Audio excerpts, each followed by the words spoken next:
Je vous souhaite la bienvenue dans cette nouvelle vidéo de la formation dans laquelle nous allons voir donc, et découvrir en fait l'écosystème WordPress. Donc on va voir dans les détails la prise en main de votre tableau de bord WordPress. Donc pour ceci en fait je vais rester sur ThemeCloud, donc l'hébergement qu'on avait vu au départ et qui est très bien pour héberger WordPress et très simple à utiliser.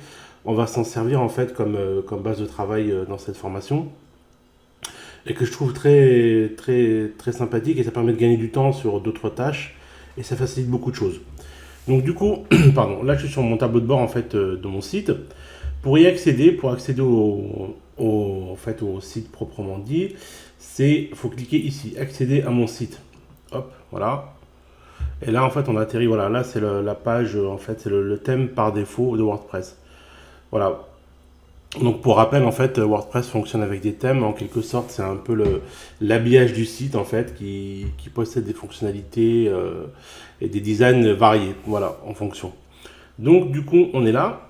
Ensuite, on va découvrir le tableau de bord ensemble. Donc je clique ici, dashboard. Voilà. En fait, là, on va effectuer les premiers réglages. Donc dans un premier temps, mettre à jour la version de WordPress. Donc c'est très simple, hein. Il y a juste, donc là il vous dit comme quoi il y a une nouvelle version qui est prête. Et en fait il avait téléchargé l'ancienne au moment où on a créé le site. Donc du coup on va cliquer sur télécharger, enfin mettre à jour, pardon. Voilà. Et là on fait update now. Du coup ça va télécharger la dernière version de WordPress. Et comme ça on sera bien. Alors ensuite, ok, très bien. Donc là, alors il me demande en fait, il faut mettre à jour la base de données WordPress, ok. Je clique dessus, ok, super, très bien. Donc là, ok, alors ce qu'on va faire, on va faire les premiers réglages. Donc là, on est sur le tableau de bord. Là, on a toute la table de commande. Du coup, là, on va aller dans Settings et Général. On va commencer par changer la langue et mettre en français. Donc on clique ici, sur le menu déroulant. Et on va sélectionner la langue française. Voilà. Donc comme ceci. Ici, on vient en bas et on met Save Change. Voilà. Et normalement, notre tableau de bord va automatiquement se mettre en français. Donc, toujours dans les réglages.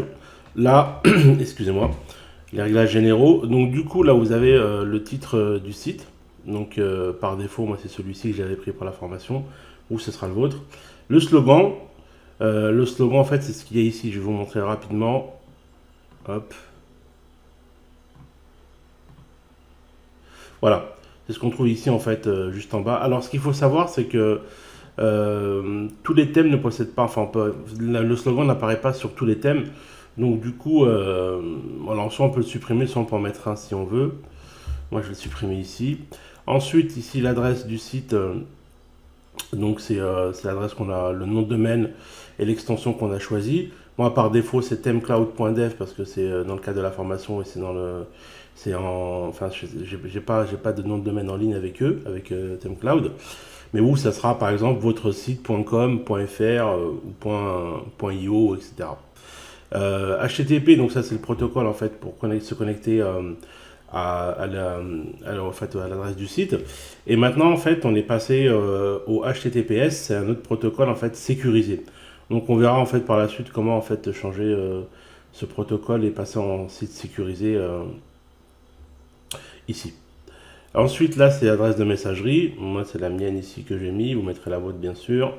Après, donc là, vous avez le choix en fait de désigner en fait des collaborateurs et de leur donner en fait un rôle.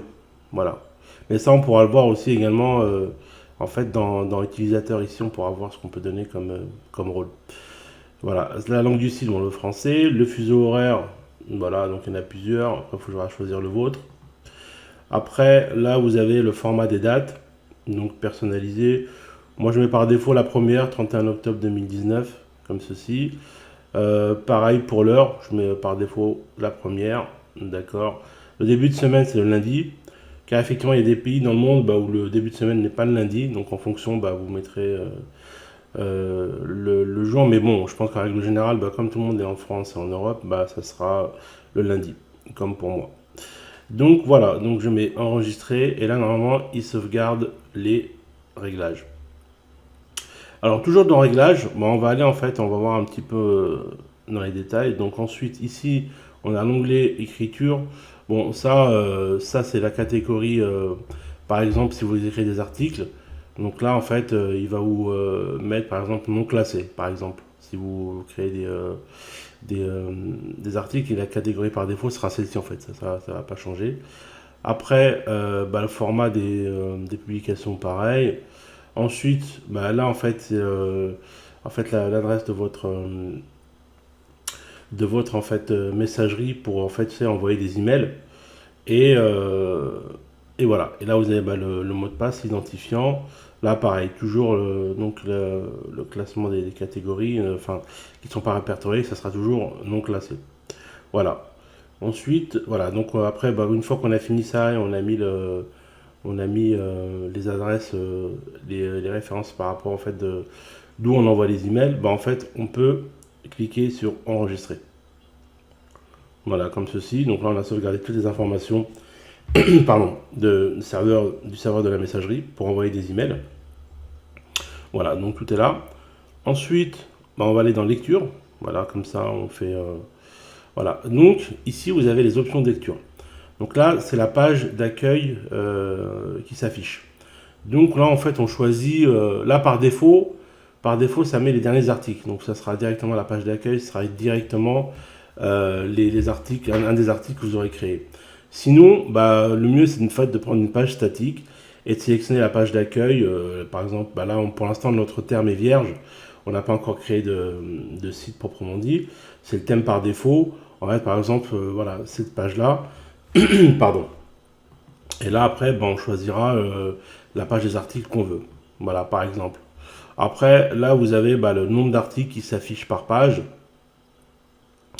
et le mode en fait de publication. Si vous voulez juste un extrait ou alors pardon, l'article complet. Voilà. Et là, en fait, c'est le dernière petite case à cocher.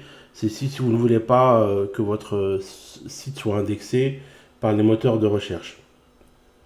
Bon, moi personnellement, je vois pas l'intérêt, sauf si vous travaillez dans un premier temps si vous voulez que votre site, si votre site est encore en construction.